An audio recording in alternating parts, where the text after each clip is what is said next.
வீசுது. உங்கள் சத்யாவில் குளு குளு AC offer. Welcome to imperfect show finance. நிஃப்டியை பொறுத்த வரைக்கும் 57 புள்ளிகள் அதிகரித்து 25,482 முடிவடைஞ்சிருக்கு. சென்செக்ஸை பொறுத்த வரைக்கும் வெறும் 50 புள்ளிகள் அதிகரித்து 82,276 முடிவடைஞ்சிருக்கு. நாகப்பன் சார்ட்ட கேட்கறதுக்கு நிறைய விஷயங்கள் இருக்கு, அவர்கிட்ட பேசுவோம். சார் வணக்கம். வணக்கம் சிவி. நீங்க மார்க்கெட் பத்தி பாக்குறதுக்கு முன்னாடி சில தினங்களுக்கு முன்னாடி நீங்க கூட சொல்லியிருந்தீங்க, நான் கேட்டிருந்தேன் ஏஐங்கிறது பபுலா சார் அப்படின்ட்டு. அப்படிலாம் சொல்ல முடியாது. இப்ப ஏஐன்னு பேர் வச்சிருந்தா கூட சில காலேஜஸ்ல இருந்து அட்மிஷன் எல்லாம் போடுறாங்க. ஏஐங்கிறது தனி கோர்சஸ் எல்லாம் கிடையாது. படிப்பு சார்ந்து அது படிச்சாங்கன்னா பயனுள்ளதா இருக்கும்லாம் சொன்னீங்க.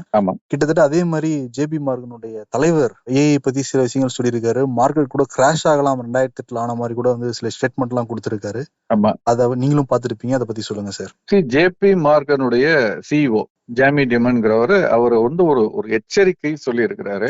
இந்த ஆர்டிபிஷியல் இன்டெலிஜென்ஸ் அப்படிங்கிறத தவறாக பயன்படுத்தி, அந்த பெயரை பயன்படுத்தி ரொம்ப முட்டாள்தனமான காரியங்கள் நிறைய பேர் செய்யறதுக்கு வாய்ப்புகள் அதிகமா இருக்கு, செய்து கொண்டு இருக்கிறார்கள். அதன் காரணமாக 2008 எப்படி சந்தை ஒரு மிகப்பெரிய வீழ்ச்சியை சந்தித்ததோ, ஏன்னா அப்போ வந்து தேவையில்லாதவர்களுக்கெல்லாம் கடன் திருப்பி கொடுக்க முடியாதவர்களுக்கெல்லாம் கடன் கொடுத்தாங்க. கடனை கொடுக்க முடியலன்னு அந்த சாவியை வச்சுட்டு அவங்க போயிட்டாங்க. அந்த வீடை விற்க முடியாம அந்த நிறுவனங்கள் தடமாற, அந்த நிறுவனங்கள் கொலாப்ஸ் ஆகி, அதை காப்பீடு செய்த காப்பீட்டு நிறுவனங்கள் கொலாப்ஸ் ஆகி, அது அந்த நாட்டினுடைய பொருளாதாரமே அமெரிக்காவில் பெரிய அளவுல கொலாப்ஸ் ஆனதெல்லாம் பார்த்தோம். அது மாதிரி இதுலயும் இப்படியே முட்டாள்தனமாக சில விஷயங்கள் நடந்து கொண்டிருக்கிறது. அது மாதிரி நடந்தா மார்க்கெட் வந்து சந்தை கொலாப்ஸ் ஆனா 2008 போல் பெரிய அளவுல கிராஷ் ஆனா ஆச்சரியப்பட மாட்டேன். அதற்கான வாய்ப்புகள் இருக்குன்னு சொல்லியிருக்காரு. குறிப்பா எப்ப சார் நடக்குங்கிறாரு அவர் வந்து அந்த காலகட்டம் எல்லாம் சொல்லல. ஏன்னா இப்ப அவர் எல்லா அசெட் கிளாஸும் ஏறிக்கிட்டு இருக்கு. தங்கம் ஏறுது, வெள்ளி ஏறுது, பங்குச்சந்தை ஏறிக்கிட்டு இருக்கு, டெக்னாலஜி ஸ்டாக்ஸ் ஏறிக்கிட்டு இருக்கு. இப்படி பல விஷயங்கள் இந்தியாவை விட்டுருங்க. இந்தியாலுமே மார்க்கெட் வந்து இன்னும் கூட வந்து உச்சத்துல இருந்து ஒரு 5% இருக்கு. கீழே பெருசாலாம் கிராஷ் ஆகல. சென்ற ஆண்டு பிப்ரவரி மாதம் மார்ச் மாதம் இருந்த மாதிரி 23,000 நிஃப்டி இன்னும் வரல.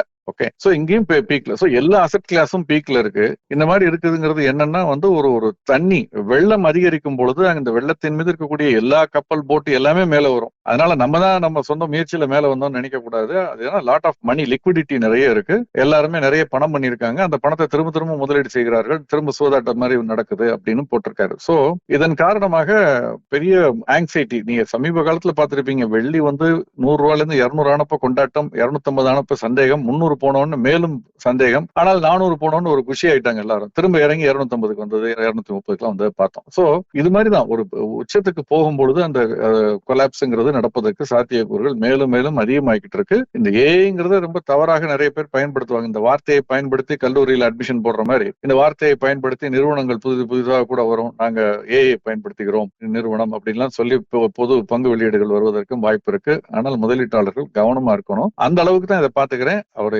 வேற எதுவும் வலுவான ஆதாரங்கள் கொடுத்து இன்னென்ன காரணங்களால இது வந்து வீழ்ச்சி அடைய வாய்ப்பு இருக்கு, அதிகமா இருக்குன்னு சொல்லல. ஒரு பொதுவான ஒரு காஷனா தான் இப்ப சொல்லியிருக்காரு. அது அந்த அளவுக்கு நம்ம அதை நிச்சயமா நம்பத்தான் வேணும், அதை எடுத்துக்கத்தான் வேணும். ஓகே சார், இது வந்து யூஎஸ்ல மட்டும் நடக்குங்கிறாரா சார், இல்ல இந்தியா போன்ற நாடுகளுக்கும் நடக்குங்கிறாரா? இல்ல, அவர் எந்த நாடையும் குறிப்பிட்டு சொல்லல, பொதுவாகத்தான் அவரு சொல்லி இருக்கிறாரு. ஏன்னா இது இன்டர்நேஷனலா தான், எல்லா இடங்களும் அமெரிக்கால தான் அவனுடைய மெயின் இதுனாலும் எல்லா நாடுகளிலுமே குறிப்பாக இந்தியால எல்லாம் வந்து இது பெரிய அளவுல பேசப்பட்டு கொண்டிருக்கிறது. இதை எவ்வளவு பேர் முறையாக பயன்படுத்துவார்கள், எவ்வளவு பேர் வந்து தவறாக பயன்படுத்துவார்கள் அப்படிங்கறதெல்லாம் இருக்கு இல்லையா? ஏன்னா எது இன்னைக்கு ஃபேன்சியோ, எது இன்னைக்கு ஃபேஷனபிளோ அதுல வந்து பணத்தை போடுறது அல்லது அதை வச்சு பணத்தை வாங்குறது பொதுமக்களிடம் இருந்து எளிதாக இருக்கும் அப்படிங்கிறதுனால பண்ணுவாங்க. அதுதான் அவர் வந்து வார்ன் பண்ணியிருக்காரு. இட்ஸ் ஜெனரிக் வார்னிங் தான், ஒரு ஸ்பெசிபிக்கான ஒரு வார்னிங்கா நான் பார்க்கல. பட் அதை வந்து ரூல் அவுட் பண்ண முடியாது. நம்ம பார்க்க கவனமா தான் இருக்கணும்.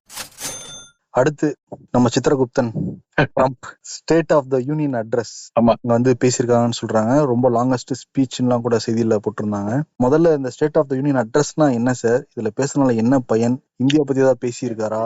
இது வந்து கிட்டத்தட்ட, அதாவது இது வந்து ஒவ்வொரு ஆண்டும் துவக்கத்துல ஜனவரி மாதம் அல்லது பிப்ரவரி மாதம் ஸ்டேட் ஆஃப் த யூனியன் அட்ரஸ்ன்னு சொல்லி பிரசிடென்ட் வந்து பேசுவாரு. அந்த நாடு அமெரிக்கா அல்லது சர்வதேச அளவுலையும் சேர்த்து கடந்த ஆண்டில் சந்தித்த சவால்கள், சந்தித்து கொண்டிருக்கக்கூடிய சவால்கள், வரக்கூடிய ஆண்டில் சந்திக்க இருக்கக்கூடிய சவால்கள் என்ன, பிரச்சனைகள் என்ன, அதை எப்படி சமாளிக்க போகிறோம், பொருளாதார ரீதியாக, அரசியல் ரீதியாக, ஜியோ பொலிட்டிக்கல் டென்ஷன்ஸ், இப்படி பல விஷயங்களை அலசி ஆராய்ந்து பேசக்கூடிய ஒரு பேச்சு. அது பிரசிடென்ட் வந்து காங்கிரஸ் அட்ரஸ் பண்றாரு. அது பொதுவெளியிலும் வரும். கிட்டத்தட்ட நம்ம கவர்னர் உரை மாதிரின்னு சொன்னேன்னா அது அரசியல் ஆயிடும். பட் கிட்டத்தட்ட அந்த மாதிரி அந்த கண்டென்ட்னு எடுத்துக்கிட்டீங்கன்னா அரசனுடைய சாதனைகள், வரக்கூடிய இதுல செய்ய போற விஷயங்கள், இப்படி பல விஷயங்களை பேசக்கூடியது. இதுல நீங்க சொன்ன மாதிரி லாங்கஸ்ட் ஸ்பீச் பிரசிடென்ட் இது வரைக்கும் இந்த ஹிஸ்டரியில பேசினதுன்னு சொல்றாங்க. இதுல அவர் வந்து பல விஷயங்களை குறிப்பிட்டிருக்கிறார். பட் 3 முக்கியமான விஷயங்களை சொல்லியிருக்காரு. முதலாவதாக இந்த டாரிஃபை அதிகப்படுத்தி பண்ணதுனால அமெரிக்காவினுடைய பட்ஜெட்டரி டெபிசிட் வந்து கணிசமாக குறைந்து கொண்டிருக்கிறது.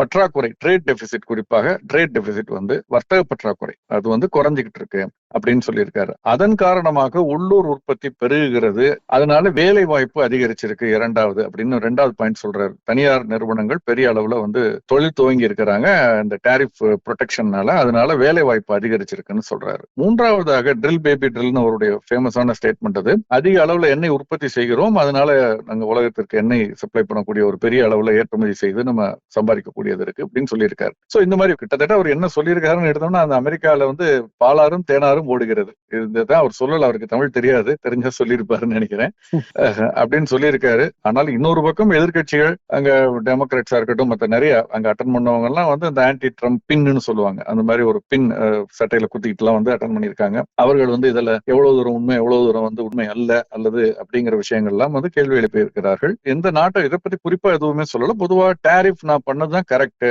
அப்படிங்கறதுலதான் அவர் வந்து உறுதியாக நிக்கிறார். அதுல ஆனால் இதுல ஒரு விஷயத்த நான் சொல்லணும், இதை பேசிக் கொண்டிருக்கும் பொழுது இதெல்லாம் ஒரு பக்கம் நடந்து கொண்டிருக்கையில திடீர்னு பாத்தீங்கன்னா இந்தியாவிலிருந்து இறக்குமதி செய்யக்கூடிய, அமெரிக்கா இறக்குமதி செய்யக்கூடிய solar import, solar panels, solar module, இந்த மாடியூல்ஸுக்கு ஒரு டியூட்டி வந்து 126% அப்படின்னு இப்ப செட் பண்ணிருக்காங்க. என்ன காரணம்? 126% ரொம்ப அதிகமா இருக்கே சார். ரொம்ப அதிகம். அப்ப இது எந்த கணக்குலயும் வராதா இருக்கு. 18ல 25ல 50ல ரஷ்யால எதுலயுமே வராத ஒரு கணக்காக இருக்கிறது. இது என்னன்னா இந்திய உற்பத்தியாளர்களுக்கு அன்பேரா சப்சிடைஸ் பண்றாங்க. அவங்களுடைய உற்பத்தியை, அவங்களுடைய அடக்க விலை வந்து சீப் ஆகிற அளவுக்கு வந்து நிறைய சப்சிடி கொடுக்குறோம் அப்படின்னு சொல்லி 126%. 126% நம்ம சப்சிடி எல்லாம் கொடுக்குறோமான்னு தெரியல எங்கன்னு. பட் அவர் சொல்றாரு இந்த மாதிரியான ஒரு விஷயம்னு. அதே மாதிரி மற்ற நாடுகள், இப்போ நீங்க இந்தோனேஷியாக்கு எடுத்துக்கிட்டீங்கன்னா வந்து 86% இருந்தது, 143% பண்ணிருக்காரு. அதே மாதிரி லாவோஸுக்கு 81% பண்ணிருக்காரு. சோ இப்படி அதிகரிச்சிருக்காங்க.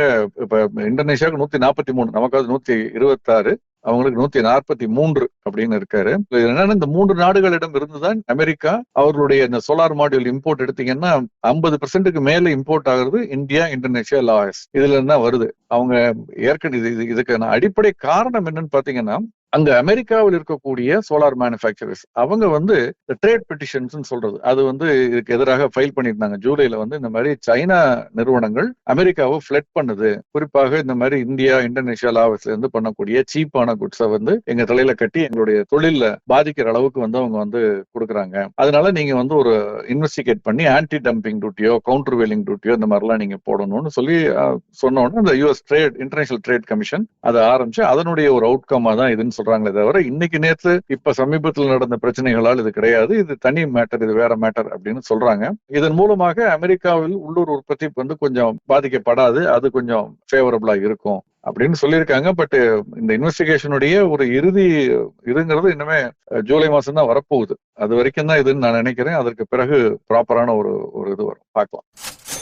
இன்னைக்கு மார்க்கெட் வந்து பாக்குறப்ப ஒரு சின்ன ஏற்றமாய் தான் வந்து முடிஞ்சிருக்கு. நூத்தி இறங்கின பல செக்டர் வந்து இன்னைக்கு ஏறி, குறிப்பா வந்து நிப்டி ஐடி ஒரு 1.5% வந்து ஏறி இருக்கு, ஃபார்மா ஏறி இருக்கு 2%, மெட்டல் 2% ஏறி இருக்கு, ஆட்டோ வந்து 1.85 வரைக்கும் ஏறி இருக்கு. கரெக்ட். என்ன சார் காரணம்? நேத்து பவுன்ஸ் பேக்னு எடுத்துக்கலாமா? அதை மெட்டல் ஹெல்த் கேர்லாம் அந்த மாதிரி தான். ஐடியை பொறுத்த வரைக்கும் ஒரு வாரத்திற்கு மேல தொடர்ந்து இறங்கி கொண்டிருந்தது. இப்போ ஒரு கரெக்டிவ், அந்த பவுன்ஸ் பேக் அப்படித்தான் நான் நினைக்கிறேன். அது டெட் கேட் பவுன்ஸா என்னங்கிறது நம்ம பொறுத்திருந்து பார்க்கணும். பட் பவுன்ஸ் பேக் ஆயிருக்கு. இது நாளை தொடருமா அல்லது திரும்ப கரெக்ஷன் இறங்கும் போதுக்கு போகுமாங்கிறத பார்க்கணும். ஏன்னா எல்லாமே இன்னைக்கு நிப்டி எடுத்துக்கிட்டீங்கன்னா நிப்டி 50ல இருக்கக்கூடிய அந்த பங்குகள்ல வந்து HCL Tech 2.25%, TCS 2% ஏறி இருக்கு. அதே மாதிரி வந்து இன்ஃபோசிஸ் வந்து 1%க்கு மேல ஏறி இருக்குது. இப்படி கிட்டத்தட்ட விப்ரோ கிட்டத்தட்ட 1%, டெக் மஹிந்திராவும் கிட்டத்தட்ட 1%, இந்த மாதிரி 5 பங்குகளுமே வந்து ஏறி இருக்கு. அதே மாதிரி நீங்க சொன்ன மாதிரி ஃபார்மான்னு எடுத்துக்கிட்டீங்கன்னா சன் ஃபார்மா ஏறி இருக்கு. அப்போலோ ஹாஸ்பிட்டல் ஏறி இருக்கு, ஹெல்த் கேர் செக்டர்ல நிப்டில இருக்கக்கூடிய பங்குகள், சிப்லா ஏறி இருக்கு 1% மேல, சன் ஃபார்மா கிட்டத்தட்ட 2% ஏறி இருக்கு. ஆட்டோமொபைல் எடுத்துக்கிட்டீங்கன்னா பஜாஜ் ஆட்டோ 2.25%, அதே மாதிரி Tata motor passenger vehicle 1%, Maruti 1% மேல, மஹிந்திரா 1% மேல ஏறி இருக்கு. ஆட்டோமொபைல் ஏறினதுக்கு முக்கியமான காரணம் என்ன அப்படின்னா வாகன் அந்த டேட்டா, அவங்களுடைய வெப்சைட் இருக்குல்ல, அரசனுடைய வெப்சைட், அங்க ஒவ்வொரு மாதமும் ஒவ்வொரு மொத்தமா குமுலேட்டிவா எவ்வளவு வாகனங்கள் பதிவு செய்யப்பட்டது மாநிலங்கள்ல இருந்து இந்த தரவுகளை ஒன்று சேர்த்து கொலேட் பண்ணி கொடுக்கறாங்க. அதுல முன் எப்போதும் இல்லாத அளவுக்கு சமீப காலத்துல மிகப்பெரிய அதிக எண்ணிக்கையில் வாகனங்கள் பதிவு செய்யப்பட்டிருக்கிறது. அந்த ரெஜிஸ்ட்ரேஷன் கணிசமாக அதிகரிச்சிருக்கு. ஆட்டோ ரெஜிஸ்ட்ரேஷன் அப்படின்னு ஒரு தகவல் வெளியாகி இருக்கிறது. டூ வீலர்ஸ் பாத்தீங்கன்னா 22% இந்த 2026 இப்ப ரெஜிஸ்டர் ஆயிருக்கு. இந்த காலகட்டத்தில் பிப்ரவரி மாதம் 1ஆம் தேதியிலிருந்து 25ஆம் தேதி வரைக்கும் பாத்தீங்கன்னா பேசஞ்சர் வெஹிக்கிளுடைய ரெஜிஸ்ட்ரேஷன் 20% அதிகரிச்சிருக்கு. கமர்ஷியல் வெஹிக்கிளோட ரெஜிஸ்ட்ரேஷன் 23% அதிகரிச்சிருக்கு. 3 வீலர்ஸ் ரெஜிஸ்ட்ரேஷன் 19% அதிகரிச்சிருக்கு. ஒட்டுமொத்தமாக சராசரியாக பார்த்தால் பிப்ரவரி மாதத்துல இந்த நேற்று வரைக்கும் 21% அதிகரிச்சிருக்கு அப்படிங்கிறது ஒரு தகவல் வெளியாகி இருக்கிறது. இது ஒரு முக்கியமான காரணமாக இருக்கலாம் ஆட்டோமொபைல் பங்குகள் அதிகரித்ததற்கு. ஐடி பங்குகளை பொறுத்த வரைக்கும் ஒரு புல் பேக் ரேலின்னு நான் நினைக்கிறேன். மற்றபடி மெட்டல் அண்ட் ஹெல்த் கேர்லாம் அன்றாட ஏற்ற இறக்கங்களுக்கு இறங்குனது ஏறுது, அப்படித்தான் நான் பாக்குறேன். கமாடிட்டிஸ் ஸ்லைட்லி இன்னைக்கு கொஞ்சம் நல்ல பாசிட்டிவ்னே சொல்லலாம். அஃப்கோர்ஸ் முன்பு தொட்ட உச்சத்தையோ பீக் என்னும் தொடரல, அதனுடைய அந்த இறங்குனதுக்கு ஒரு புல் பேக் தான் தொடர்ந்து கொண்டிருக்கிறது. ஏற்றம்ங்கிறது ஏப்ரல் மாத ஒப்பந்தம் 1% கிட்ட அதிகரிச்சிருக்கு. தங்கம், வெள்ளி கிட்டத்தட்ட 2.25% அதிகரிச்சிருக்கு. காப்பரும் 1200 தாண்டி இருக்கிறது. கடந்த ஒரு வாரத்திற்கு மேலாக அது 1200க்கு 1150 175 அப்படின்னு இருந்தது. இப்போ 1200 மீண்டும் தாண்டி இருக்கிறது. 1% ஏறி இருக்கு. ஜிங்க் ஏறி இருக்கு. க்ரூட் பெரிய ஏற்றம் இல்லை. 6000 ரூபாய்க்கு கீழே ட்ரேட் ஆகிட்டு இருக்கு. மார்ச் மாதம் முன்பேற வணிக ஒப்பந்தம். இப்ப சொன்னது எல்லாமே MCXல. இன்டர்நேஷனல் மார்க்கெட் எடுத்துக்கிட்டீங்கன்னா $66 கீழே க்ரூட் கண்டினியூ ஆகுது. ஸ்பைட் ஆஃப் ஈரான் US இந்த இஷ்யூ எல்லாம் இருந்தால் கூட பெரிய ஏற்றம்னு சொல்ல முடியாது. தங்கம் $5170 சின்ன ஏற்றம். வெள்ளி கிட்டத்தட்ட 4% ஏறி இருக்கு. அதாவது $3 மேல ஏறி இருக்கு. $90 தாண்டி இருக்கிறது. காப்பருமே மீண்டும் $6 அருகாமையில் வந்துகிட்டு இருக்கு. சோ பழைய உச்சத்தை தொடரலைனாலும் ஒரு ஸ்லைட் பாசிட்டிவ் இருக்கு. இதுல இன்ட்ரெஸ்டிங்கான ஒரு விஷயம் என்ன அப்படின்னு பாத்தீங்கன்னா இன்டர்நேஷனல் மார்க்கெட் எடுத்துக்கிட்டீங்கன்னா US மார்க்கெட்ல ஃபியூச்சர்ஸ் நம்ம பேசிக் கொண்டிருக்கக்கூடிய இந்த மாலை நேரத்துல ஏறி இருக்கு ஸ்லைட்டா. பட் ஏசியன் மார்க்கெட்ஸ் ஏறி இருக்கு. அதுல ஜப்பானிய மார்க்கெட் கிட்டத்தட்ட 4% ஏறி இருக்கு. JP 225 மட்டும் இன்னைக்கு கிட்டத்தட்ட 2160 புள்ளிகள் ஏறி இருக்கு. 59,500 கிட்ட வணிகம் நடந்து கொண்டிருக்கிறது. இது கிட்டத்தட்ட புதிய உச்சம்னு சொல்லலாம். ஆமா, புதிய உச்சம் தான். அதை தொட்டு இருக்கிறது ஜப்பானிய பொருளாதாரம். ASX ஆஸ்திரேலியன் இண்டெக்ஸ் ASX 200 1% ஏறி இருக்கு. ஷாங்காய், அதே மாதிரி யூரோப்பியன் இண்டெக்ஸ் எடுத்தீங்கன்னா டாய்ஷ் எல்லாமே ஏறி இருக்குங்கிறத நம்ம பாக்குறோம். இன்னைக்கு நம்ம பங்குச்சந்தை ஏறுமா சார் ஒரு நாட்களை தொடர்ந்து? அதற்கான வாய்ப்புகள் இருக்குன்னு தான் தோன்றுகிறது. ஏன்னா தொடர்ந்து இறக்கத்திற்கு பிறகு இன்னைக்கு ஒரு பிளாட் ஆயிருக்கு. இந்த பிளாட்டுக்கு பிறகு நாளை மறுநாள் மேலும் இறங்கினா திரும்ப ஒரு பெரிய ஒரு வீழ்ச்சியாக தான் இருக்கும். பட் ஏற ஆரம்பிச்சுன்னா ஒரு சின்ன ரெக்கவரி இருப்பதற்கான வாய்ப்புகள் இருக்கு. அந்த சைட்வேஸ் மூவ்மெண்ட் ஒரு பங்கம் என்னன்னா எப்ப 4-5 நாள் தொடர்ந்து இறங்கினாலும் ஒரு நாட்கள் ஒரு புல் பேக் ரேலி இருக்கும். அந்த மாதிரியான புல் பேக் ரேலி இருப்பதற்கான வாய்ப்புகள் இருக்கிறத நான் பாக்குறேன். ஓகே, இன்னைக்கு மார்க்கெட் ஆரம்பிச்சதுல இருந்து 1 மணி வரைக்கும் ஒரு சீரான ஏற்றம் தான் சார். ஆமா, 1 மணிக்கு அப்புறம் லைட்டா குறைஞ்சிருச்சு. நேச்சுரலி ப்ராஃபிட் புக்கிங்கிறது வரும். இந்த மாதிரியான சந்தையில நிச்சயமற்ற தன்மையில கொஞ்சம் ஏறினாலே போறோம், இது வரைக்கும் இப்போதைக்கு கொஞ்சம் ப்ராஃபிட் புக் பண்ணிக்குவோம் அப்படிங்கிற ஒரு எண்ணம் தான் இன்றைய தேதியில் பொதுவாக முதலீட்டாளர்களிடம் இருக்குன்னு நான் பார்க்கிறேன். ஏதாவது சிறப்பு செய்தி இருக்குங்களா சார்? 2 விஷயம். ஒன்று, கரன்சியை பொறுத்த வரைக்கும் பெரிய மாற்றங்கள் ஏதும் இல்லை, சிக்னிபிகண்டான மாற்றங்கள் இல்லை. இன்னொரு விஷயம் இந்த வார கடைசியில வரக்கூடிய சில புள்ளி விவரங்கள், குறிப்பாக GDP நம்முடைய பொருளாதார வளர்ச்சி குறித்த புள்ளி விவரங்கள் வர இருக்கிறது. அது மாதிரி டெபாசிட் growth வாரம் வெளியாகக்கூடிய மத்திய ரிசர்வ் வங்கியினுடைய புள்ளி விவரங்கள் வர இருக்கு. அதெல்லாம் பார்க்கலாம். பட் ஆனா ஒரு விஷயத்த சொல்லி நான் முடிக்க விரும்புறேன். ராதிகா குப்தா அப்படிங்கிறவங்க எடல்வைஸ் மியூச்சுவல் ஃபண்டினுடைய தலைவர், சீஃப் எக்ஸிகியூட்டிவ் ஆபீசர், MD. அவர்கள் சொல்லியிருக்கக்கூடிய ஒரு சாதாரண விஷயம் போல் தோன்றினாலும் ரொம்ப முக்கியமான ஒரு விஷயம். அந்த ஸ்டேட்மெண்ட்டை நான் அப்படி படிக்கிறேன். The most expensive fund is the one you bought for last year's returns. The most expensive fund is the one you bought for last year's returns. சென்ற ஆண்டு நல்ல வருமானம் கொடுத்துச்சுன்னு நம்பி அந்த ஒரு மியூச்சுவல் ஃபண்ட்ல இந்த ஆண்டு நீங்க வாங்குனீங்கன்னா அதுதான் நீங்க வாங்கின உங்க முதலீட்டிலேயே ரொம்ப எக்ஸ்பென்சிவான முதலீடா இருக்கும், ஃபண்டா இருக்கும் அப்படின்னு அவர் சொல்றாரு. இது ரொம்ப முக்கியமான ஒரு பாடமா நான் நினைக்கிறேன் நம்ம எல்லாருக்குமே. நிறைய பேர் வந்து போன வருஷம் இது நல்லா இருந்தது சார், இதுல இன்வெஸ்ட் பண்ணுவோம் சார், 2 வருஷமா நல்லா இருக்கு, சமீபத்துல நல்லா இருக்கு, இப்ப இன்வெஸ்ட் பண்ணுவோம் அப்படின்னு நினைக்கிறாங்களே தவிர நீண்ட கால அடிப்படையில அந்த ஃபண்டோ அந்த நிறுவனமோ அந்த நிர்வாகமோ எப்படி செயல்பட்டதுங்கிறத பாக்குறதுக்கு நேரம் ஒதுக்குறது இல்ல. இதை வந்து நம்ம ரீசன்சி பயஸ்ன்னு சொல்லுவோம் ஆங்கிலத்துல. ரீசன்சி பயஸ்ங்கிறது சமீபத்தில் நடந்தது மட்டுமே எல்லாருக்கும் நினைவுல இருக்கும், கொஞ்ச நாட்களுக்கு முன்பு நிகழ்ந்தது நினைவுல இருக்காது, அதை மறந்துடுவாங்க. அதை நம்ம ரெக்குயர்மெண்ட்டுக்கு சூட்டபிளா நம்ம மைண்ட் அதை மாடிஃபை பண்ணி நம்மள மேனிபுலேட் பண்ணும். அதுல கவனமா இருக்கணும். அந்த ஒரு விஷயத்தை தான் அவர் சொல்லி இருக்கிறார். அதனால கடந்த கால செயல்பாடுகள்னு பார்க்கும் பொழுது நீண்ட கால அடிப்படையில பாக்குறது ரைட்டு. ஒரு வருஷம் ஒரு ஃபண்ட் நல்லா பெர்ஃபார்ம் பண்ணாம இருக்கலாம், பட் அடுத்த காலகட்டத்துல நல்லா பெர்ஃபார்ம் பண்ணலாம். ஆனால் ஒரு வருஷம் மட்டும் பண்ணிருக்கேன்னு நீங்க போய் இன்வெஸ்ட் பண்ணீங்கன்னா இந்த வருஷம் மட்டும்னா அடுத்த வருஷம் அது நல்லா இருக்குங்கிறதுக்கு உறுதி இல்லை. ஸோ அதை தான் அவர் சொல்லியிருக்காரு நான் நினைக்கிறேன். இது ஒரு இம்பார்ட்டன்டான லெசன். நிச்சயம் சார். டெய்லி உங்ககிட்ட இருந்து நாங்க அவ்வளவு பாடங்கள் கத்துக்கிட்டு இருக்கோம் சார். ரொம்ப நன்றி சார். தேங்க்யூ. நன்றி.